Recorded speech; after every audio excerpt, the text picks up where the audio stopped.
एक ऐसी कौम जिनके लिए भूख सिर्फ एक लफ्ज था, जिनके शहर में तंगी का कोई तसव्वुर ही नहीं था, जहां सोना मिट्टी की तरह था और पानी रहमत की तरह बहता था। फिर सोचिए, सिर्फ एक छोटा सा चूहा और मारीब का अजीम बंद अपनी लिखी हुई तकदीर से जा मिला। न फौज का हमला, न जलजिला, न आसमानी बिजली, बस अल्लाह का एक हुक्म और एक रात, और दुनिया की सबसे अमीर सल्तनत जमीन के नीचे दफन। ये वो वाकया है जिसका जिक्र अल्लाह ने खुद कुरान में किया। ये है कौम सबा, जन्नत से जहन्नम तक का सफर। और यकीन मानिए, जो आगे आने वाला है वो आपको अंदर तक हिला देगा। कौम सबा अरब के जनूबी हिस्से में आज के यमन के इलाके में आबाद थी। लेकिन ये कोई आम कौम नहीं थी। ये दुनिया की सबसे ज्यादा खुशहाल कौम थी। इनकी जमीन जरखस थी, हवा नरम थी और बारिश बिल्कुल मीजान के साथ होती थी। मगर इनकी असल ताकत, इनका सबसे बड़ा राज, मरीब का अजीम बंद। ये डैम इतना अजीम था कि इसके जरिए दोनों जानिब फैले हुए बागों को पानी मिलता था। फल इतने ज्यादा कि मुसाफिर जब वहां से गुजरता तो भूख का एहसास ही नहीं होता। कुरान इस मंजर को खुद बयान करता है। सबा के लिए उनके रहने की जगह पर एक निशानी थी, दाएं और बाएं 2 बार। और फिर अल्लाह फरमाता है, अपने रब का रिस्क खाओ और उसका शुक्र अदा करो। ये सिर्फ दौलत नहीं थी, ये अल्लाह की रहमत का निजाम था। इस महीने मछलियों का शिकार बहुत अच्छा हुआ है। हमारी तजारत हर महीने बेहतर हो रही है। शहर साफ, निजाम मुंजम, लोग अमन में। कुरान ने इस शहर को कहा पाक शहर और बख्शने वाला रब। ये थी जमीन पर जन्नत। इसी कौम की सबसे मशहूर हुक्मरान रानी बिल्किस। तफसीर इब्ने कसीर के मुताबिक बिल्किस एक समझदार, बाहिकमत और ताकतवर रानी थी। उसका तख्त अजीम था, उसका निजाम मजबूत और उसकी सल्तनत दूर दूर तक मशहूर। यहां तक कि उसका जिक्र अल्लाह के नबी हजरत सुलेमान अलैहिस्सलाम तक जा पहुंचा। हजरत सुलेमान अलैहिस्सलाम वो नबी जिन्हें अल्लाह ने ऐसी ताकत दी जो किसी और को नहीं मिली। जिन्नात उनके हुक्म में, परिंदे उनकी जबान समझते और हवा उनके लिए चलती। उन्होंने बिल्किस को खत भेजा। कुरान इस खत के अल्फाज बयान करता है। ये खत सुलेमान की तरफ से है और ये अल्लाह के नाम से शुरू होता है। और दावत दी, अल्लाह के आगे सजदे में झुक जाओ। बिल्किस ने मशवरा किया, तोहफे भेजे, सोना, चांदी, जवाहिरात। मगर सुलेमान अलैहिस्सलाम ने सब वापस कर दिया और फरमाया, जो अल्लाह ने मुझे अता किया है वो तुम्हारी दौलत से कहीं बेहतर है। यहां बिल्किस समझ गई कि ये कोई आम बादशाह नहीं, ये अल्लाह का नबी है। फिर वो खुद सुलेमान अलैहिस्सलाम के पास आई और जब शीशे के महल में दाखिल हुई तो पानी समझकर अपना लिबास उठाया। तब हकीकत खुली। उस वक्त बिल्किस ने कहा, परवरदिगार, मैं गलत थी, अब मैं अल्लाह पर ईमान लाती हूं। और तफसीर इब्ने कसीर के मुताबिक बिल्किस के बाद कौम सबा ने भी इस्लाम कबूल कर लिया। ये था सबा का रूहानी और दुनियावी उरूज। मगर वक्त हमेशा एक जैसा नहीं रहता। बिल्किस का दौर खत्म हुआ, नस्लें बदली, हुक्मरान बदले और वक्त के साथ शुक्र की जगह हुरूर ने ले ली। ये बाग हमने बनाए, ये बंद हमने खुद खड़ा किया, ये दौलत हमारी अकल का नतीजा है। अल्लाह का जिक्र कम होता गया और अपनी ताकत का नशा बढ़ता गया। अल्लाह ने उन्हें तबीह दी, नबी भेजे, मगर उन्होंने मजाक उड़ाया।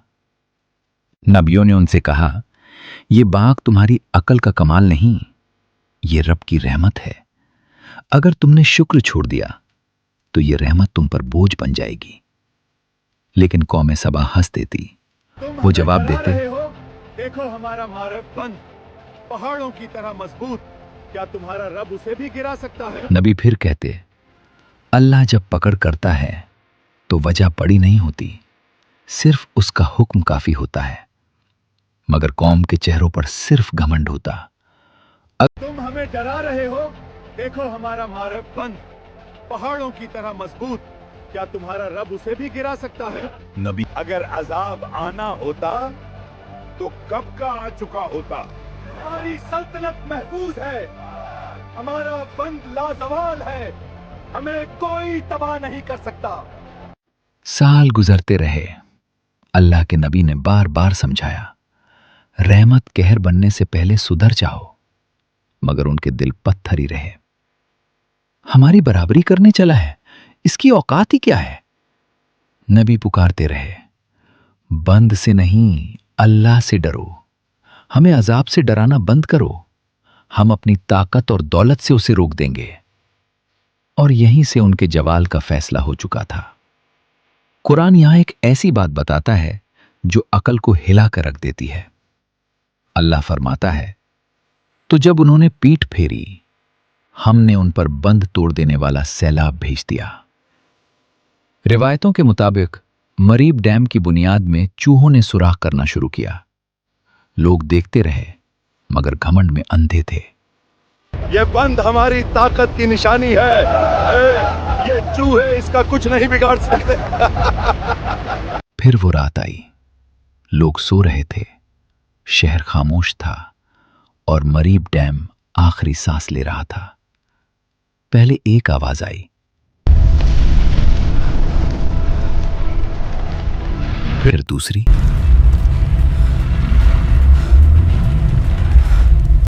और अचानक बंद टूट गया। पानी जो कभी रहमत था, अब कहर बन चुका था। लोग चीखने लगे। कोई बोला, बंद तो मजबूत था, खुदा के लिए भागो। मगर भागने का कोई रास्ता नहीं था। कुरान के अल्फाज हैं, फिर हमने उन पर बंद तोड़ देने वाला सैलाब भेज दिया।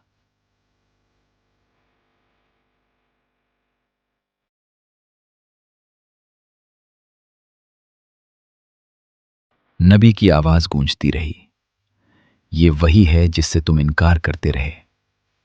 या अल्लाह, हमें बचा ले, जिससे हमसे गलती हो गई, मेरी मदद करो। उठती लहरें शहर पर गिरती गईं, हर कोने को अपनी लपेट में ले रही थीं। घर, बाग और बाजार सब एक साथ डूब गए। लोग चीख रहे थे, सिर्फ अपनी जान बचाने की कोशिश में। कुछ गिर रहे थे, कुछ लहरों में घुल रहे थे, और हर शोर सिर्फ कहर में घुल गया। आखिर में एक ऊंची लहर उन सबको हमेशा हमेशा के लिए खामोश कर गई। और फिर जो जमीन जन्नत थी, वो वीराना बन गई।